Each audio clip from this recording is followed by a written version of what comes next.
Okay, good morning, everybody. Welcome back to the JBDC Virtual Biz Zone. Thank you so much for joining us this morning. My name is Sansia, and I'm from the Corporate Communications Unit.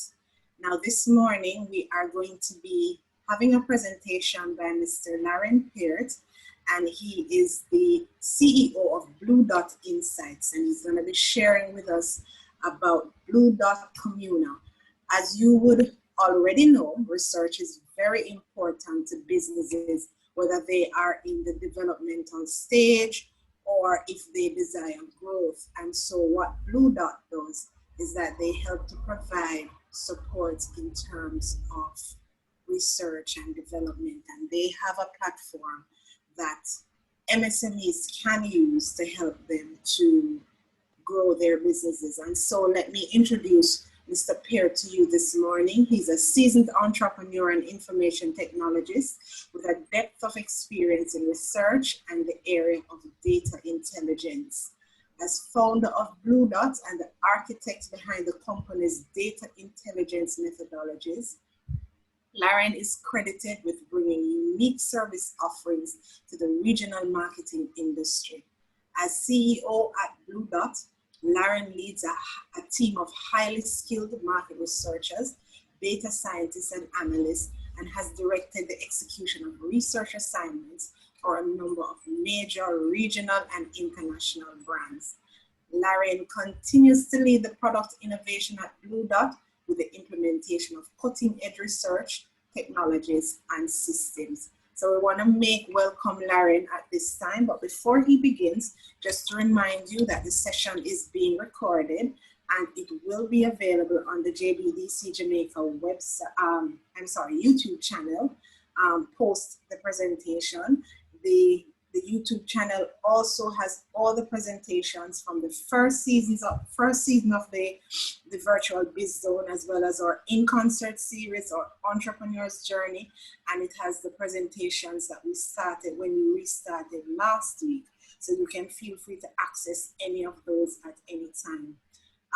Questions will be facilitated following Mr. Peart's presentation. If you don't have a mic, you can feel free to type your question in the chat and I will ask them for you. So for now, it's over to you, Mr. Peart.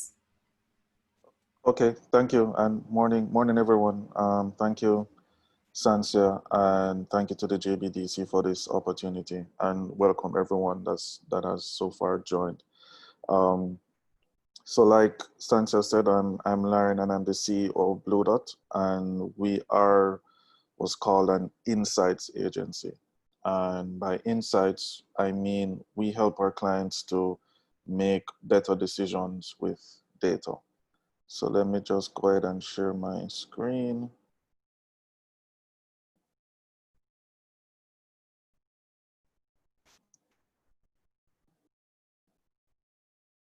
All right, I hope everyone is seeing that. So I figured I would talk a little bit about why research is important, and then I'll go into Communa and what we do with Blue Dot Communa.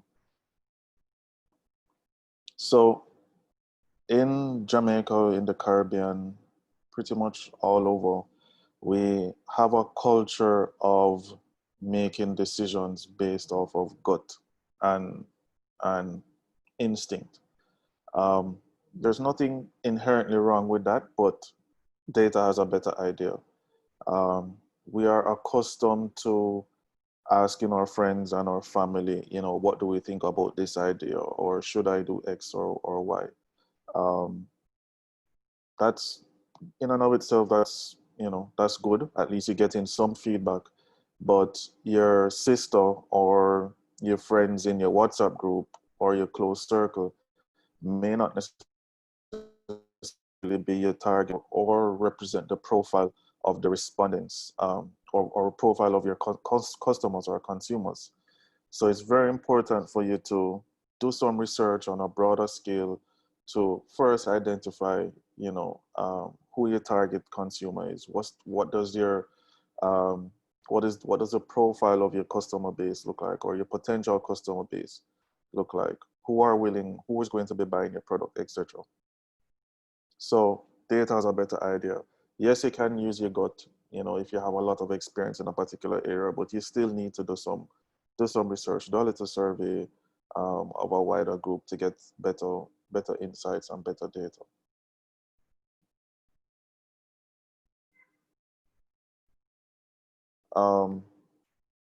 And in terms of the cost of research, so unfortunately, market research tends to cost a lot of money. Um, the average research project costs anywhere between $800,000 to can go up to as much as $6 million, depending on the scope. Um, and before Blue Dot came into the picture a couple of years ago, that is what a lot of businesses had to pay. And you know, research primarily was only affordable by the very, very large companies in Jamaica. So the cost of research boils down to the process, because if you know you have to send a team of people out into the field to collect data.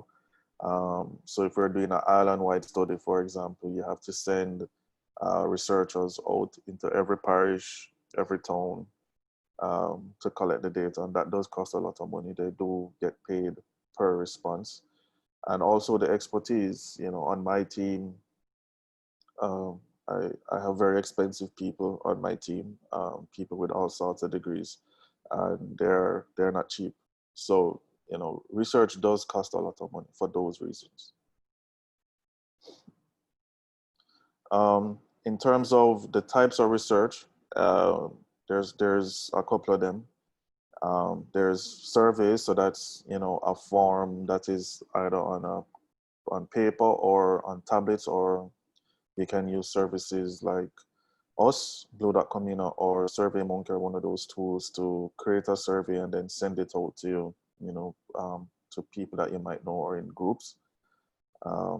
There's case study research, so if you're living in North America or some other first world country, this is a good tool, because you would have a lot of case studies that would have been done on particular products. So let's say you wanted to launch a new soda or a new soft drink. Um, Chances are you could find existing data or existing sources of information in a case study that would have been done.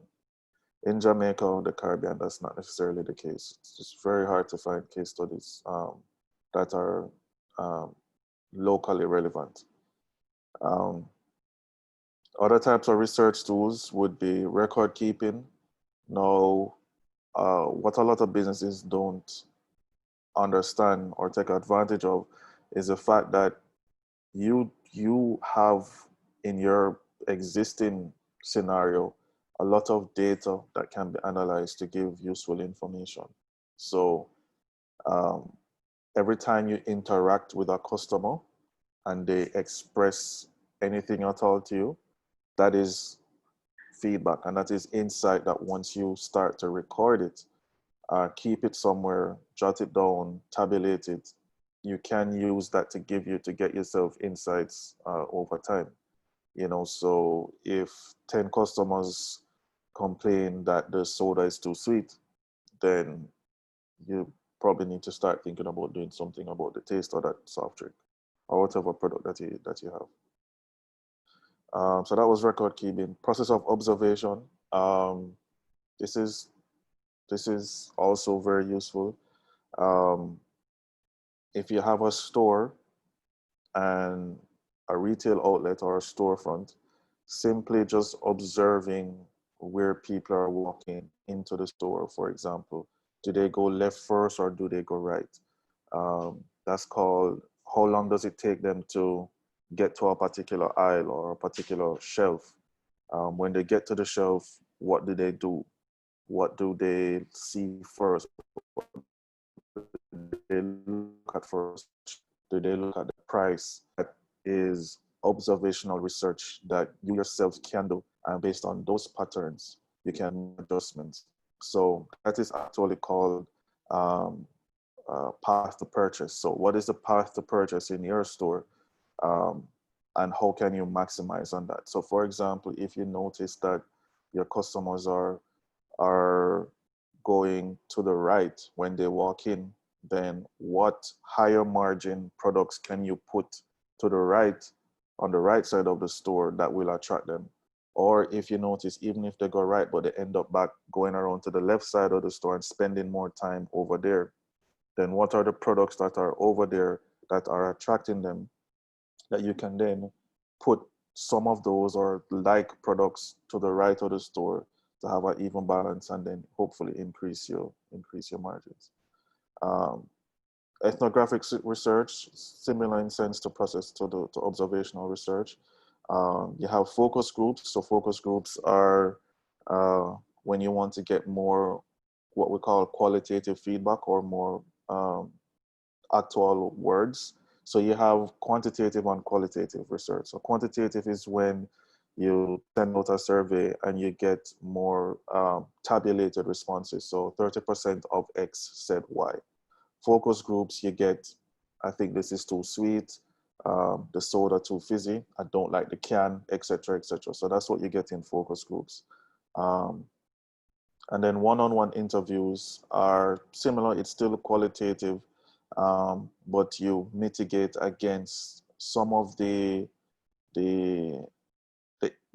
skews or biases that might happen in focus groups. So for example, in a focus group, if there is a group, for want of a better word, a group bully or an alpha in the group, and that person is very vocal, then that person might skew the opinions of the group. So for example, if you're in a focus group and you're asking about soda, somebody who really doesn't like the soda, the soft drink, and is very vocal about it, might influence the rest of the group with their opinion. So in those cases, we try to do one-on-one interviews. And also to mitigate against that, when you have really good moderators, focus group moderators, you can mitigate against those occurrences as well. I hope I'm not losing anybody so far.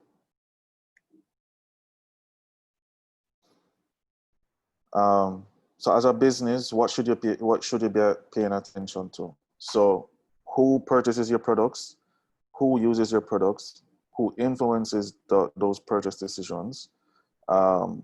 So in market research, or in the marketing world, a lot of people don't know this, but you have customers and consumers.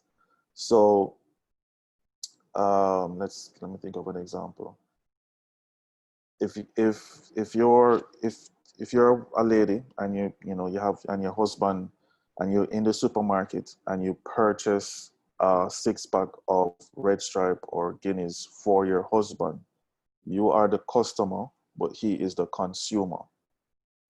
So in your marketing, you have to know who it is that you're marketing to. So do you market to the actual purchaser of the product, who is the actual customer, or do you market to the consumer? Another example would be in a bar situation. If you're at a bar and you are both the customer and the consumer, so how does that bar market to you, etc. So in the beer situation, the customer or the consumer would have influenced, the husband would have influenced the wife to make that purchase decision. But the wife could have very well decided, I don't want to buy my husband any more beer, in belly getting big. So then you also need to influence her as well, or incentivize her through some sort of marketing or influencer campaign to make that purchase decision.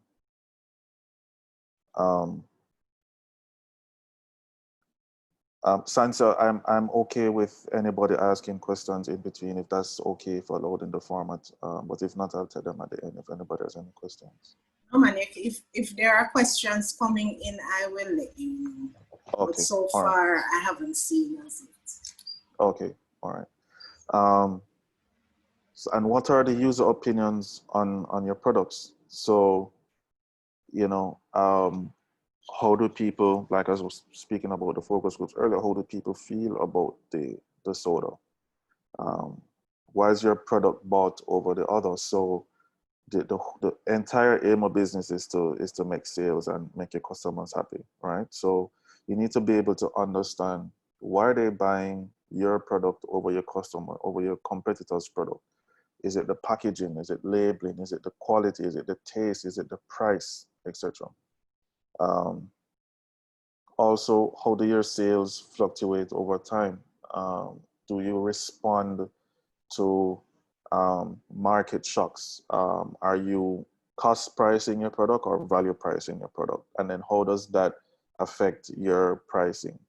And also of your competitors is important as well. And when are your peak sales periods? So do you have seasonal products? If you have some sort of point of sale system and you're recording sales data, then you should be able to get from that when is your peak times? Is it just before lunch on a day-to-day basis, or is it mid-month, sorry, or end of month? What is your sales period? And then when you have that information, what do you then do with that? And also how much is spent on your products. So you have what's called basket of goods. So if you're a product in a supermarket, is your product bought with other products? So is your soda bought with bun and cheese, you know? And then what is the spend on those? And should you then lower your price or offer some sort of promotion to create a combo out of, you know, your soda and bun and cheese, right? As an example. Also, the absolute most cost-effective way to do any type of research is social media these days. If you have active social media accounts, social media is your largest focus group. People, especially younger demographics, are a lot more willing to share information online. They will tell you if your product isn't up to standard or if they have an issue with your product. So paying attention to social media is very important. Engaging your customers on social media and also encouraging your customers to give you feedback and being nice and being kind to them and being courteous and responding to them on time is very important. You can track your brand engagement. You can also run your own polls on social media, and, you know, just talk to them, let them feel like you actually care. Back on the observation, I would have, you know, spoken about this a little. So what is the dwell time in front of this particular shelf? What is that dwell time? What is causing them to dwell there for so long? Again, browsing patterns. Do they go left or do they go right? Do they walk straight in? What are they looking at? Facial expressions, you know, what causes delight or disgust? Do they look like they're actually thinking? Do they look at the price and then put it back down? In that scenario, you can do some A and B testing where you lower the price a little. So let's say the price is $100 and you notice that people putting back down the product by just standing up and observing them.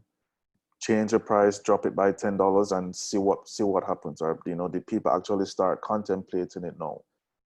Did they spend longer thinking about it now that the price was lowered by $10? That type of observation is very important. In terms of the tools that we offer, so we do everything that I spoke about in terms of the tools. Communa, which I'll spend a bit of time on afterwards. We can do geospatial analysis. So for example, we have clients who we have helped them to determine where exactly to put their stores based on all sorts of data, such as vehicular traffic, foot traffic, proximity to other stores, Crime, what is the crime in this area? What is the demographic profile of this community? What's the age? So if you're thinking about, putting your store in, as well, let's say Lady Musgrave on this map. What is the demographic profile? What is the average age of the people who reside in a 2-mile radius of Lady Musgrave, of that location? Neuroscience, I won't go into that, but it's something that we do. Maybe in the Q&A, I'll spend some time on that. Now onto Communa. So Blue Dot Communa is our solution for SMEs. So like I said earlier when I started, traditionally market research has only been affordable by the large companies, and surveys costs or research costs anywhere between $800,000 up to $6 million or even more, depending on the breadth of it. So Communa is the first online, or what we call, community in the Caribbean. And we have 10,000 Jamaicans online on board now of various profiles who we pay to conduct surveys. So we pay them to answer questions. We pay them for their opinion. You give us the questions and we ask them. That's how it works. It is much more cost effective because we no longer have to go out onto the road, into the field, to pay respondents, or to pay the interviewers, to conduct the survey. I don't have to pay traveling anymore. So if I'm sending somebody to Montego Bay, I don't have to pay those costs. So it allows us to reduce the cost of market research significantly. And it also saves us a lot of time. So traditionally, market research would take anywhere between 3 weeks to 8 weeks to complete. With Communa, we are now conducting surveys in hours, because we have a very eager group of Jamaicans from all demographics online who are willing to conduct these surveys. And we have brought the cost down to as little as $140,000 Jamaican to do market research, for SMEs. And like I said, it is very important to not only rely on information or insights from your family and friends. They may not necessarily be who your target consumer is or represent the profile of who your customers are. It's important to get a wider cross-section of opinions. Right, so that's what Communa is. It's an online platform. Once you agree to do the study, you send us the questions, we upload them, and then we send it out to whoever your target demographic is. So for example, we have several segments on the platform or profiles.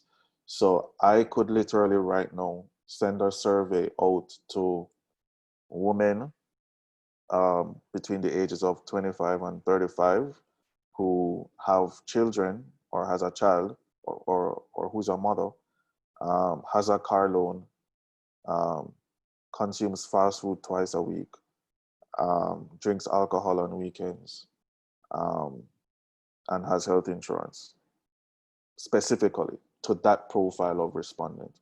Or we could just send a survey out to anybody, to generally, men and women between the ages of 18 to 65. So we can go as high level or we can go as granular, because we have specific profiling and segmentation on the platform. And like I said, you get the results in real time. So we give the client, dashboard, and you can see the results as they come in, and you get the report right away. So it's a very, very powerful and useful tool for doing market research online. Again, just accessing research on a budget. ensure that you know what your objectives are. So what do you really want to find out?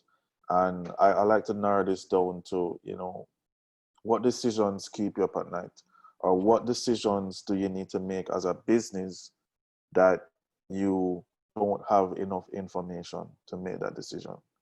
Um, and again, support it with any existing data you have. So that observational research, or if you have a point of sale system, what is the data from that telling you? Be clear about who your target groups are. So who are your consumers? Do you really know who your customers are? Like, think about it. Do you really know what the profile of your customers are? What do they like? Um, be open to non-traditional approaches and utilize your client base.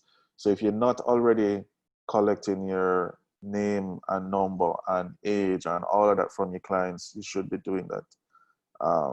That information is very, very valuable. And thank you. That's it for my very short presentation. I'm definitely open to any questions or any more comments. Was indeed a very short presentation. Larren, thank you so much for sharing it with us. You mentioned, was it neuroscience? Yes. Yes. Can you share with us what that is and how it works? And Okay. All right. So neuroscience sounds complex and complicated, but it is it's essentially in an effort to understand what buy buttons are in a consumer's brain. So an example would be when we do traditional research, you ask somebody on a scale of 1 to 10, how do you feel about this product? What is a 7 to me might be a 6 to someone else on a scale. Neuroscience allows us to dig deeper into actual purchase decision and purchase behavior. So we have tools that measure heart rate, pulse, brain activity. I did hear about that thing that you have.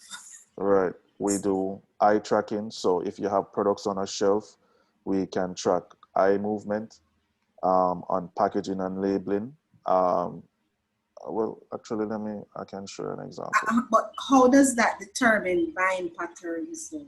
Like, how does my heart rate or body movement or eye, where I'm looking, how does that work? All right, so I'm going to share my screen again and give you an example.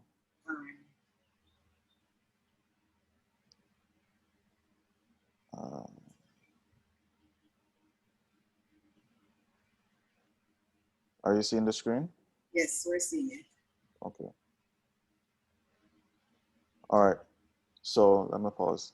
So this is a video that we would have tested for our client Campari. Some of you might be familiar with this TV commercial. Now, what we're doing here is we're tracking eye movement. So these green dots that you're seeing on the screen is actual eye movement. Why is this important? From a product placement standpoint, you want to ensure that people are actually seeing, in this case, the Campari branding. For a package or a label, you want to ensure that people are actually seeing the label or the brand. There are several case studies where companies would have changed their packaging and their labeling and lost sales. An example of that locally would be Sunshine Snacks changed the cheesies packaging and they lost sales, I'm told, because people were no longer quickly identifying with the product. If they had done an eye tracking study to know if people were actually seeing the brand and seeing the cheesies on the new packaging, then that they might have not had that scenario. Also, in this video that you're seeing, we're doing what is called facial coding.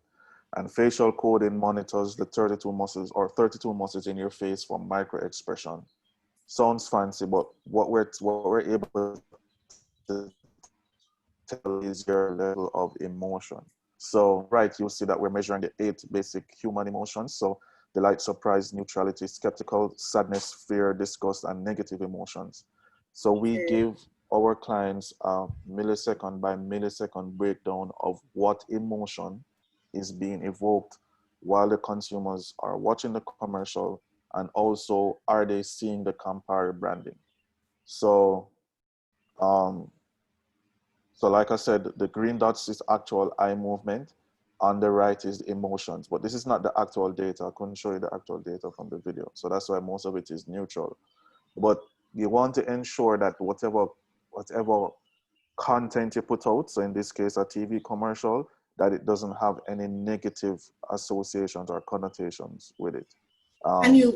Can you explain why it is? I don't know if it's because we're talking about it, but these green dots, I realize my eyes are following the green dots that are following the movement of the actress's body and so on, following all the movements. So I'm looking exactly at.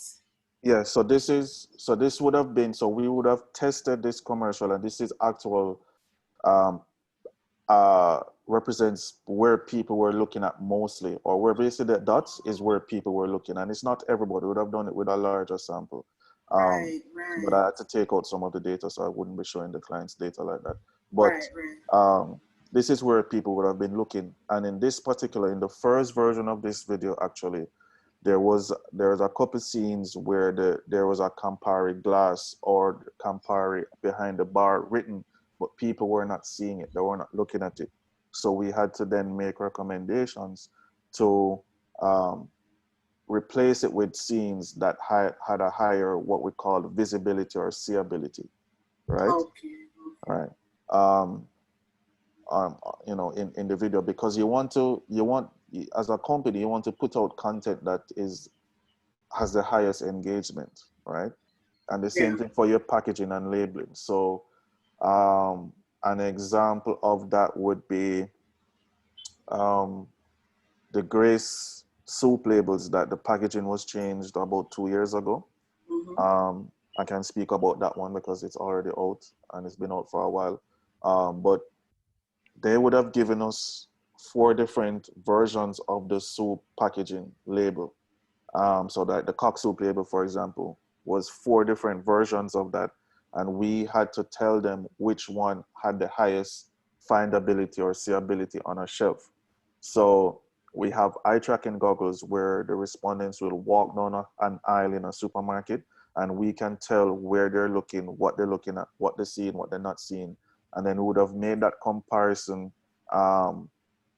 against the 4 versions of the label. So they got a graphic artist who made 4 different labels, and against the competitors. So we made sure that we measured the current label versus the new label designs versus the competitors, and then determined which one stood out the best, which one was the best product and market fit, right?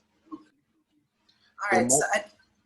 I'm sorry. Go ahead. Now, saying, and measuring emotions. So what's on the right here, this bar, measuring emotions is important because you want to have pleasing content. You want to have engaging content. Even negative content is good, or negative emotions is good. At least there's some emotion being evoked. If it was just completely neutral, then you would have some issues there.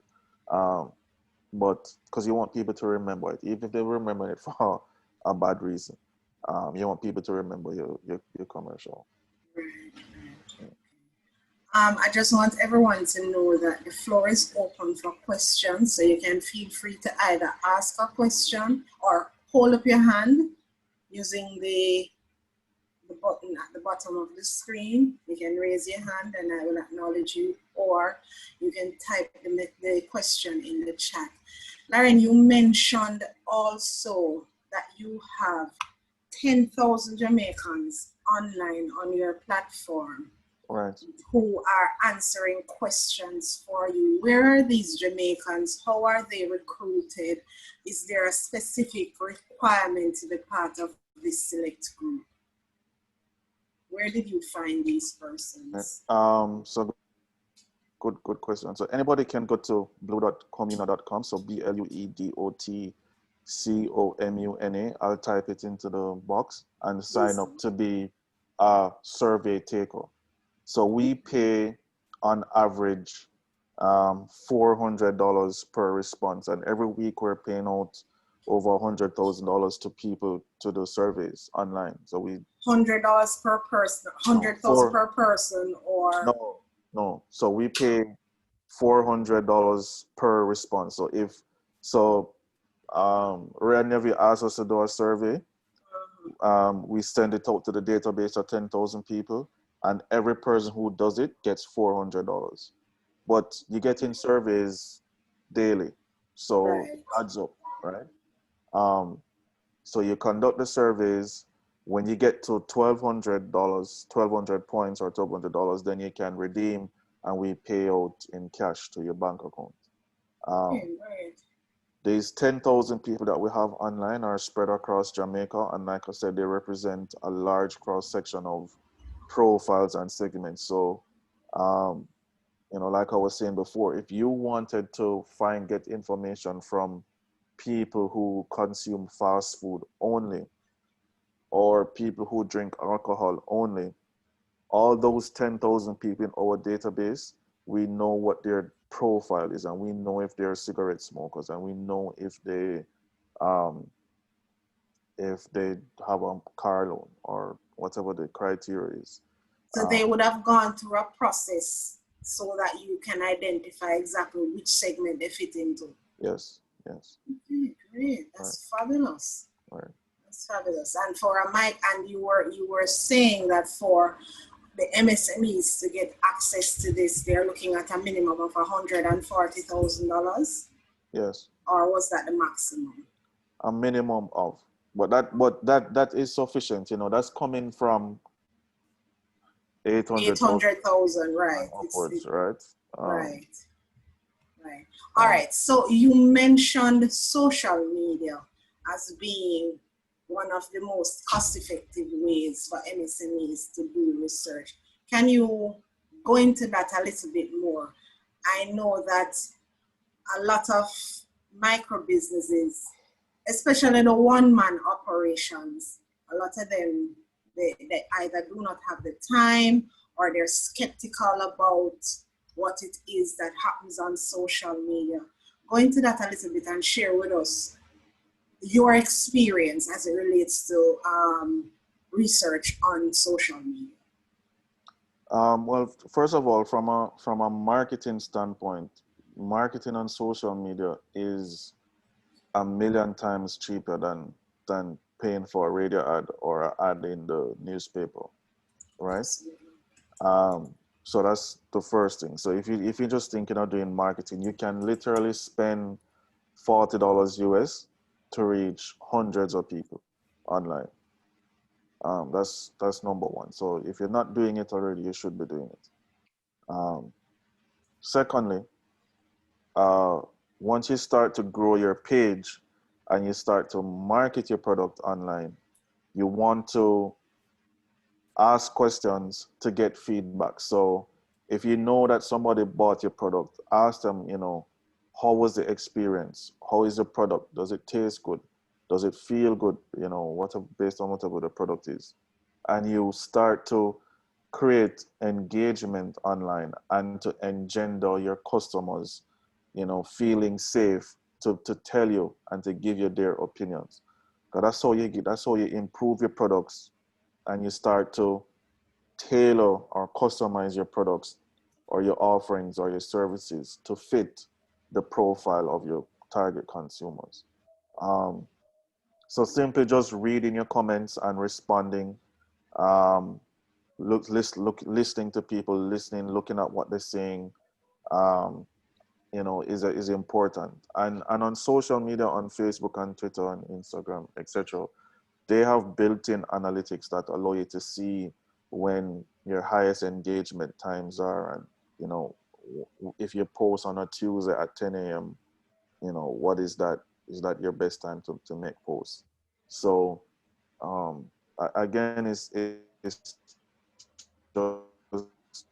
making sure you're online one and building engagement. And if there are older people here or people who think that they're not tech savvy, it's not as daunting as you think. It's very easy to set up a social media account. and it's very easy to start creating ads and posting ads as well. On social media, you can set that you want this ad to run to people in Kingston only or in Ligani only. That's not hard to do by yourself. And even if it is that it's hard, there's whole heap of YouTube videos that you can watch to teach you how to do these things. But it's an amazing tool that everyone should be using. Right. Right. Thank you so much, Larren.